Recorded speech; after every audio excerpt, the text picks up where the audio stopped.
Okay, so on this Mondays with Moriniki, we're going to talk about main character energy. And I'm just going to jump right into it. I'll be honest, I haven't posted in a few weeks, and it's been for a couple of reasons. One, I've been just trying to figure out kind of what's actually the most helpful for me to focus on for you all. So I'd love if you drop a comment and just let me know what you want more of. But two, honestly, I've been a little bit exhausted by main character energy that just seems to be taking over, like not just social media, but like real life too. And so I was like, you know what? I don't want to get on here today and talk about kind of professional development tips. I really just wanted to have an honest conversation.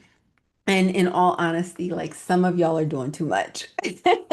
Like, can we be honest? Can we have an honest conversation? Let's talk about it. And so if you're not familiar kind of with the term of what main character energy is, it really started off positive and it was about kind of confidence and just taking up space and being that lead in your own life, and I'm cool. Like I love that. We should all be doing that, right?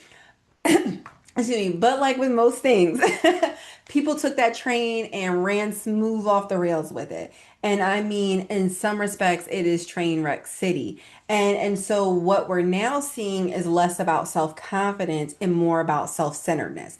And like we just need to be honest about that because like the idea that everyone else's behavior is supposed to like pivot around your preferences, like that is actually wild. It's actually wild. And so I'd say like I'm just seeing this show up everywhere.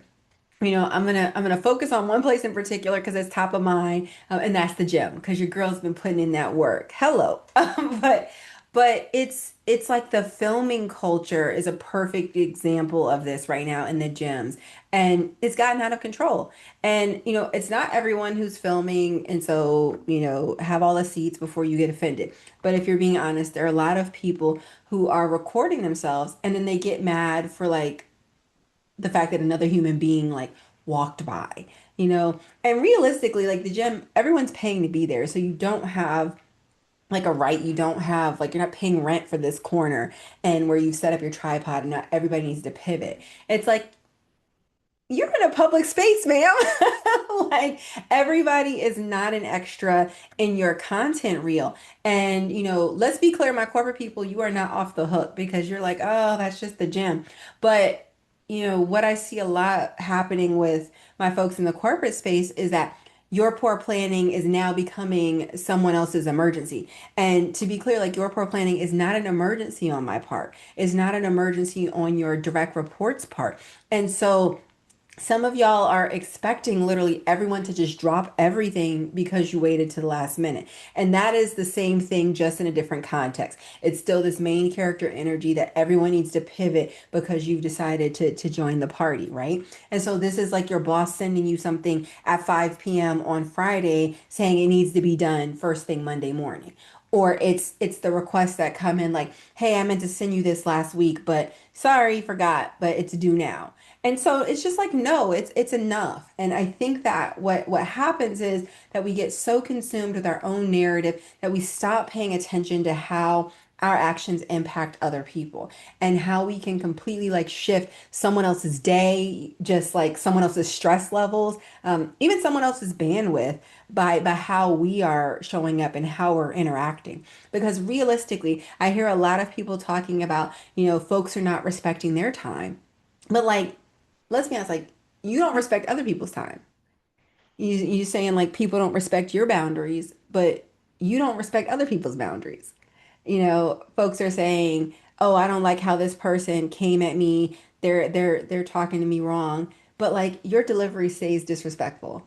And I say all this with love, like, but we have to start being honest about this because there is a one-sided lens through which a lot of folks are just rolling through their day to day. And that's part of the problem. And so we have to kind of start addressing the root of this. And I think this whole main character energy vibe is part of the problem. But, let me know. Let me know your thoughts. And I think that if you're wondering, like, how do you kind of know if you're bringing self-confident energy versus self-centered energy? Honestly, I think that's like a whole other conversation that we can dive into deeply. But one big clue is the feedback that the people around you are giving, and whether you have people around you in your life who can tell you the truth. Because I honestly observe that a lot of people don't have friends, they have fans. And that there is this trend of insulating yourself almost in an echo chamber where everyone around you is co-signing your behavior. And you surrounded yourself with like it's literally like real life chat GPTs, like that they just hype you up and they agree with you on everything you say, but they're not necessarily really challenging you or telling you the hard truths. And that's dangerous. And so, that's just kind of it's been on my mind. So I decided that's what we're going to talk about today. But drop a comment and just, let me know one way that you're going to check yourself to make sure that you're bringing self-confident energy and not self-centered energy. And we'll talk next week.